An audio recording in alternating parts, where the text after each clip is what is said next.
Bueno, esta va a ser una serie de videos, de varios videos. Eso es lo que quiere decir una serie, varios videos.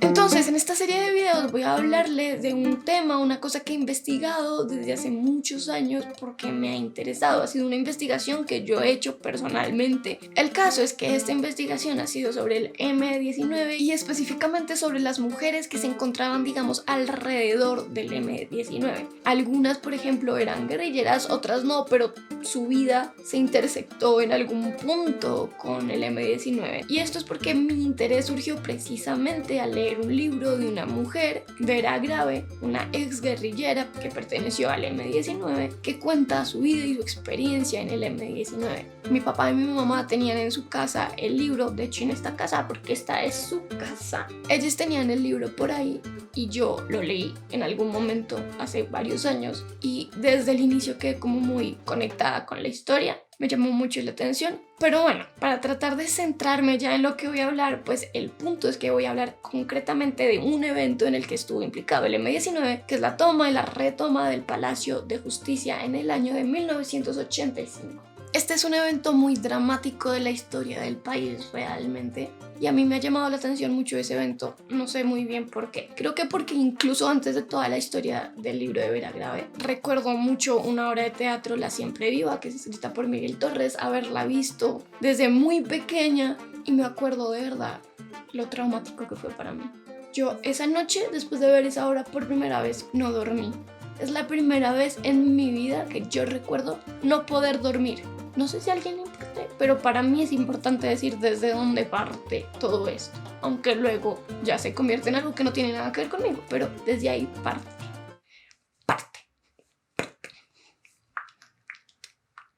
Entonces, bueno, lo que quiero es contar un poco la historia de la toma y la retoma del Palacio de Justicia. Importante, esta no es que sea la historia definitiva, de por sí es un evento muy complicado de narrar y pues obviamente no soy una experta en él. He leído varios libros, me he interesado, pero no soy una experta, no soy historiadora, no soy periodista. Lo único que yo quiero hacer acá es contar la historia porque me parece importante contar la historia, pero además contar la historia desde el punto de vista, las voces, las narraciones de ciertas mujeres que fueron atravesadas de distintas maneras por este hecho. La historia de lo que sucedió antes de la toma del Palacio de Justicia la voy a dividir en dos partes. Por un lado, el contexto y por el otro, cómo se dio la preparación como tal para la toma del Palacio de Justicia. Voy a empezar claramente por el inicio, es decir, el contexto. Para contar la historia inicial de este contexto me voy a basar en dos narraciones y por lo tanto voy a tener, digamos, dos protagonistas en este momento inicial. Ellas son Vera Grave, la mujer de la que les estaba hablando antes, que era una mujer que era guerrillera en el momento, digamos, de la toma del Palacio de Justicia y antes también. Y la otra es Laura Restrepo, una escritora y periodista colombiana muy reconocida.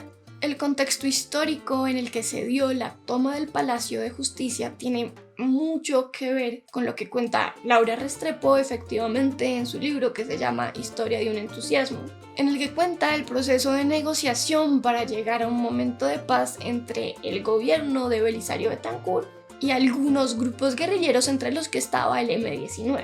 Este proceso se dio en 1984, un año antes de la toma del Palacio de Justicia. Obviamente el contexto también tendría que ver con quién es el M19, cómo surgió, por qué estos hombres y mujeres habían decidido tomar las armas, solo que no me voy a extender tanto para atrás, porque si no, no acabamos nunca. Si así como voy, ya me he demorado como 1000 años en poder escribir todo esto. Ajá, no queremos ni saberlo. Sin embargo, voy a decir rápidamente que el M-19 era un movimiento guerrillero que nació en 1973, que se llamaba Movimiento 19 de Abril. El punto es que era un movimiento guerrillero que contaba como con una gran aprobación de las personas, digamos. Es decir, las personas del pueblo, del común, estaban bastante de acuerdo con lo que hacía el M-19 porque al fin y al cabo hacía cosas que estaban muy relacionadas con la realidad de las personas. Sentían que había como una resonancia entre lo que hacía este grupo guerrillero y lo que ellos y ellas estaban viviendo. Por ejemplo, ellos y ellas en algún momento una cosa que hacían era robar a los camiones de leche, la leche, para entregársela a las personas que la necesitaban. Y bueno, como para ejemplificar esto voy a contar muy brevemente una cosa que fue la primera acción, digamos, del M-19 de forma pública y que hicieron precisamente la acción para publicitarse. Fue robar la espada de Simón Bolívar que se encontraba en la Quinta de Bolívar el 17 de enero de 1974. En esta acción participaron varios y varias integrantes del M-19, como Álvaro Fayad, Luis Otero y Vera Grave, cada uno y una desde un lugar distinto. La idea de la acción fue de Luis Otero. Fayad fue quien la dirigió y Vera Grave se encontraba con un grupo de personas haciendo la inteligencia del lugar, es decir, echando ojo, vigilando, viendo cómo se movía el sitio para saber cómo podrían hacer la acción. Esta acción era el culmine de una campaña de publicidad, de promoción del grupo que estaban haciendo en distintos medios periodísticos para precisamente generar expectativa. Dejaban mensajes como parásitos, gusanos, falta de memoria, inactividad. Ya viene M-19. Pero el caso es que esta acción tenía un objetivo específico, o sea, ¿por qué la espada de Bolívar?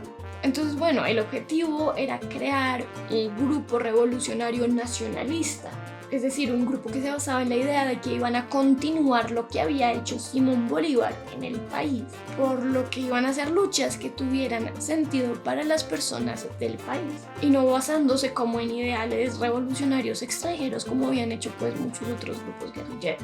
Pero bueno, contar toda la historia del M-19 sería eterno. Y también incluso hablar de todo el proceso de paz de 1984 también sería una historia bastante larga, por lo cual no voy a contarla toda. Simplemente voy a contar los elementos que me parecen a mí que son importantes porque construyen la base, el piso sobre el cual se construyó la idea de la toma del Palacio de Justicia. Estas negociaciones entonces eran unas negociaciones que se construyeron con mucha esperanza. La gente pensaba que con estas negociaciones se iba a llegar a la paz, que era posible construir una sociedad y una forma de gobierno distintas. Laura Restrepo, quien había sido nombrada como parte de la Comisión de la Verdad para todo este proceso de paz, describe esto así en su libro. A todos los que de una manera u otra participábamos, el proceso nos embargaba la exuberante sensación de que, después de decenios de violencia en nuestra patria, la paz estaba por fin al alcance de la mano. Un soplo de futuro nos erizaba la piel y nos dejábamos arrastrar por la alegría.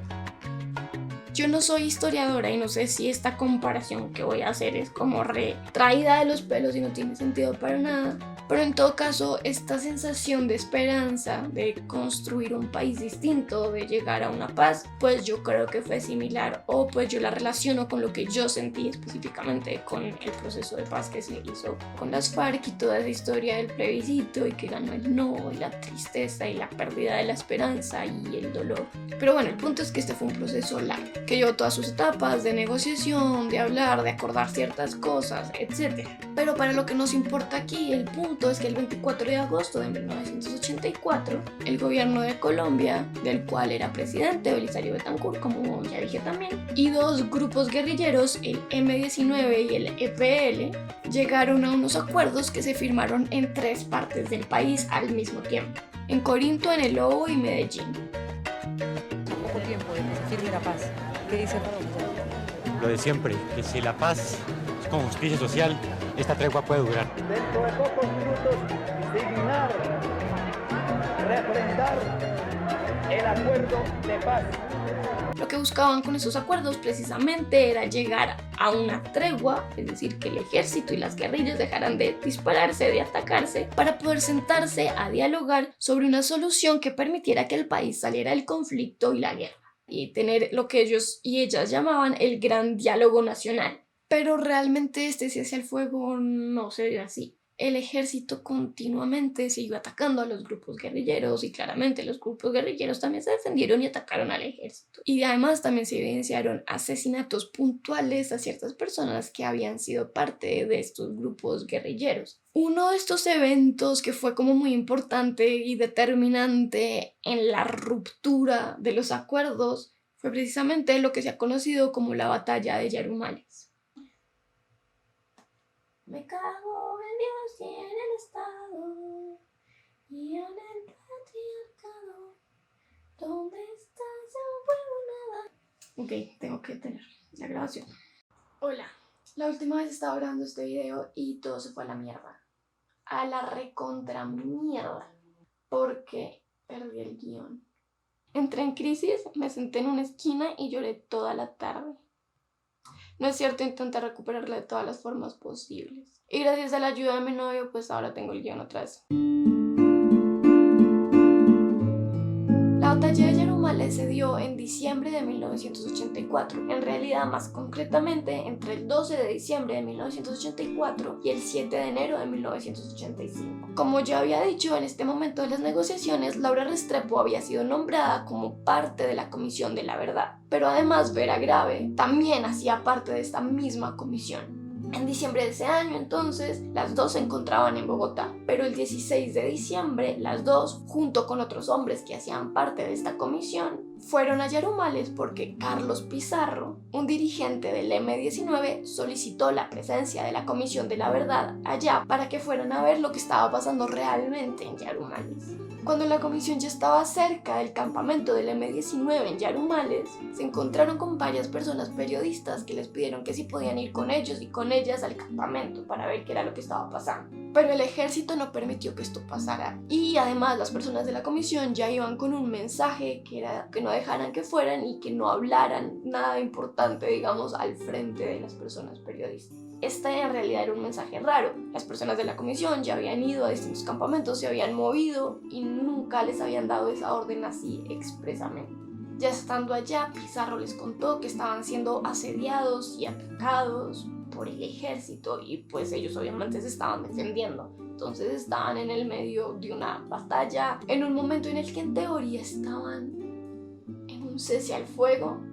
Un miembro de la comisión, Carlos Morales, le comunicó que él tenía el mensaje de que el ejército estaba atacando al M-19 porque este había realizado un ataque unos días antes, porque habían los del M-19 roto ese cese al fuego. Sin embargo, esto no era cierto, eso lo dijo Pizarro y luego se supo que efectivamente no era así. Era la excusa que estaban diciendo en ese momento para justificar que el ejército estuviera atacando al M-19. Después de esta conversación, los miembros de la comisión regresaron a Bogotá para contar qué era lo que había pasado allá, llevar el informe de lo que habían hablado y lo que habían visto. Pero Carlos Pizarro les pidió que alguno o alguna se quedara allí para mantener el contacto con el gobierno y así poder restablecer los diálogos. Entonces César Carrero y Laura Restrepo se quedaron allí. En cambio, por ejemplo, Vera Grave y todos los otros se devolvieron. Al día siguiente, el 17 de diciembre, llegó al campamento un grupo de periodistas que habían logrado escapar de las balas enfrentadas entre el ejército y el M-19. Cuando llegaron, montaron un puesto de prensa en el que se dedicaron a documentar lo que estaba pasando y a hacer entrevistas. Desde ese momento empezaron entonces a escribir un montón lo que estaba pasando y a mandar esos documentos a Bogotá. Esto fue realmente muy importante porque las personas del país empezaron a saber qué era lo que estaba pasando allá en Yarumales. Antes de eso no se sabía nada, había un completo silencio. Como dice Laura Restrepo, una vez más, como tantas otras, la audacia de los reporteros rasos aportaba su grano de arena al proceso de paz. Entonces en Bogotá empezaron a transmitir por radio las crónicas que eran mandadas por estos periodistas. Sin embargo, luego de esto fueron reemplazadas por las declaraciones que empezaron a dar las personas del ejército, precisamente para contraponerse a esa verdad que estaba siendo contada. Por ejemplo, dijeron que el ejército estaba atacando al M-19 porque en realidad el M-19 había secuestrado a 2 personas. Y también dijeron en otro momento que empezaron a atacar porque el M-19 no dejaba que el ejército entrara al campamento y esto era contrario a la Constitución de Colombia. Y creo que esto es obvio, pero no sobra decir que ninguna de estas dos cosas era real. Igual que la anterior excusa que les había dicho, esta era una excusa para justificar el hecho de atacar al M-19. Y no sé, en realidad a mí esto me suena bastante similar como cuando se inventan ciertas excusas para decir que atacaron a civiles. O bueno, no me voy a meter en eso. Cuando Morales llegó a Bogotá, se reunió con distintas personas del gobierno para tratar de contarle lo que había visto en Yarumales, pedirles que dejaran de atacar y contarles que efectivamente no había ninguna persona secuestrada. Ay, me asustaste. Pero en realidad no recibió ninguna respuesta más allá de la que le dio el ministro de Defensa, quien le dijo que le dijera a Pizarro que o se rendían o los iban a matar. Entonces Morales regresó al campamento, le dijo esto a Pizarro y él dijo que no se iban a rendir y que lo único que querían era poder negociar un cese al fuego. Entonces todas las personas que se encontraban en el campamento, es decir, tanto los y las periodistas como las personas de la Comisión de la Verdad, entre las que estaban Laura Restrepo, salieron de allá del campamento. En ese momento entonces los ataques del ejército se hicieron más intensos. De hecho, como el M-19 tenía interferidas las líneas de comunicación del ejército, se enteraron precisamente que estaban esperando a que salieran las personas de la comisión para poder seguir atacando más. Cuando regresaron a Bogotá, Laura Restrepo y las personas de la comisión intentaron ponerse en contacto con el ministro de gobierno, Jaime Castro, para contarle lo que habían visto. Sin embargo, Castro le respondió a Laura Restrepo diciéndole que en Yarumales no estaba pasando nada. Entonces las personas de la comisión decidieron que si el ejército no los iba a oír, pues el país sí iba a hacerlo. Entonces le entregaron el informe que habían preparado, digamos, como comisión, que le iban a entregar al gobierno, se lo entregaron a los noticieros, diarios, periódicos y a agencias internacionales. Y entonces así el país se enteró de lo que estaba pasando en Yarumales. Pero igual el ataque siguió, como ya dije, hasta el 7 de enero de 1985. Según lo que dice Vera Grave en su libro, se decía que fue la batalla más larga e intensa de una fuerza guerrillera en nuestra historia, con un propósito: restablecer el diálogo en condiciones de dignidad. En los primeros días de enero, antes de que se detuvieran los ataques, algunas personas del M-19 que se encontraban en Bogotá, haciendo parte de las negociaciones y todos los procesos para llegar al gran diálogo nacional, decidieron esconderse para protegerse. Entre ellas estaban, por ejemplo, Vera Grave y, por ejemplo, también Antonio Navarro Wolf. Cómo fue el ataque y todo esto lo sigue contando Laura Restrepo, pero pues no me voy a extender aquí. Cuando finalmente se dio el cese al fuego, algunas personas del M-19, como Vera Grave, regresaron a Yarumales para tener una reunión en la que iban a decidir qué iban a hacer. Después de eso, muy rápidamente vuelven a las ciudades para retomar el diálogo con el gobierno. Y bueno, quiero contar una anécdota pequeña que narra Vera Grave en su libro, precisamente porque como quiero resaltar el papel de las mujeres aquí, pues me parece como muy diciente al respecto. Ella dice que cuando se seguía haciendo el diálogo, pero en realidad ella estaba más muerto que vivo, a ella la llamaron de una revista que se llamaba Al Día y le dijeron que tenían una idea para revivir el proceso, digamos, del diálogo. Lo que le propusieron fue que posara desnuda para la portada de la revista y que le hacían un reportaje bien largo sobre el proceso de paz, y pues la foto de ella desnuda era un gancho para que fueran a leer ese reportaje. Ella no aceptó esta propuesta, pero unos días después un compañero apareció en la revista en un reportaje y no desnudo. desde febrero de 1985, cuando el M-19 realizó la 9ª conferencia, ya se veía venir que el proceso y el diálogo pues no iba a pasar. En este congreso sucedieron varias cosas interesantes, pero me voy a centrar en una porque tiene sentido para lo que estoy contando aquí. Y bueno, en términos organizativos del M-19, digamos que existía lo que se llamaba la Dirección Nacional, y en ese momento, en este congreso, quedó conformado por varias mujeres. Como dice Vera Grave, tal vez fue el momento de mayor presencia femenina en esta instancia en el M en toda su historia. Pero bueno, esto es como simplemente para mencionar este asunto importante de la presencia femenina en los lugares de mando, de las jerarquías, digamos, de poder del M-19, que me parece interesante. Pero bueno, en todo caso el punto también, para no alargarme más, es que en este momento ya se sabía que los acuerdos no se estaban cumpliendo. Y esto se terminó de confirmar después con el atentado que le hicieron a Antonio Navarro Wolf el 23 de mayo de 1985, en el que efectivamente casi pierde la vida. El 20 de julio de 1985 el M-19 dio rota a la tregua y precisamente se reavivaron los ataques y fue una época bastante violenta. Y así, en este contexto, fue que surgió la idea de la toma del Palacio de Justicia por parte del M-19.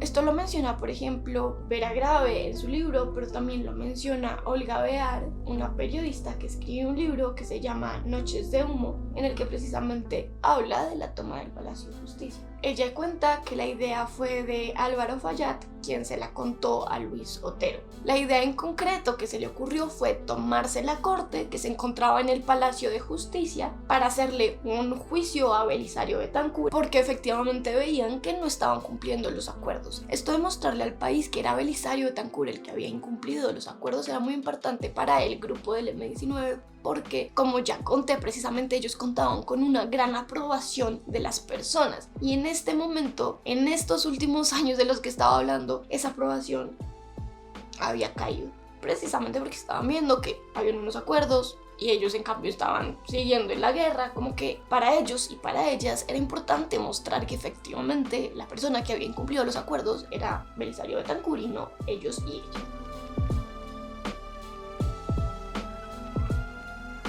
Esa es parte de la historia, pero también la otra parte que es importante contar acá es qué estaba pasando en el Palacio de Justicia. Porque en este momento, concretamente, la rama judicial y varios de los magistrados estaban en serio tratando de hacer algo por este país de mierda. Por lo que estaban enfrentándose, por ejemplo, tanto al narcotráfico como a las fuerzas militares. Entonces sí, están hablando sobre estos temas en el Palacio de Justicia y demás temas, obviamente. Yo solo voy a hablar de estos dos aquí. En cuanto al narcotráfico, estaban hablando sobre la extradición, porque algunas personas relacionadas con el narcotráfico estaban diciendo que la extradición era ilegal, estaba en contra de la Constitución y estaban queriendo revocarla. Y en cambio los magistrados estaban apoyando que se siguiera haciendo la extradición. Digamos que entonces ahí se habían echado a los narcotraficantes como enemigos. Eso por un lado. Y por el otro lado, estaban juzgando a las fuerzas militares por realizar acciones en contra de los derechos humanos. Un ejemplo concreto de esto es que el 27 de junio de 1985 realizaron un fallo en el que condenaban a la nación por unas torturas que realizaron las fuerzas militares en 1979 en contra de unos presos y unas presas políticas. Uno de los ejemplos que citó y por el cual falló específicamente el Consejo de Estado fue el caso de la violación de los derechos humanos y las torturas en contra de una mujer, Olga López Jaramillo, quien fue detenida y torturada después del robo que realizó el M-19 de 7.000 armas al ejército colombiano. Pero además había varias denuncias de algunos presos que habían sido torturados en la Brigada de Institutos Militares, cuyo comandante era Miguel Vega Uribe. Él, en este momento en el que se estaba realizando el fallo, es decir, en 1985, era el ministro de Defensa. Es decir, los magistrados estaban en contra del ministro de Defensa. Ahí se estaban creando otros enemigos entonces. Y bueno, les dejo esos datos ahí flotando, porque parecen un poco sueltos, pero que en realidad van a ser importantes para entender lo que pasa en la toma y sobre todo en la retoma del Palacio de Justicia.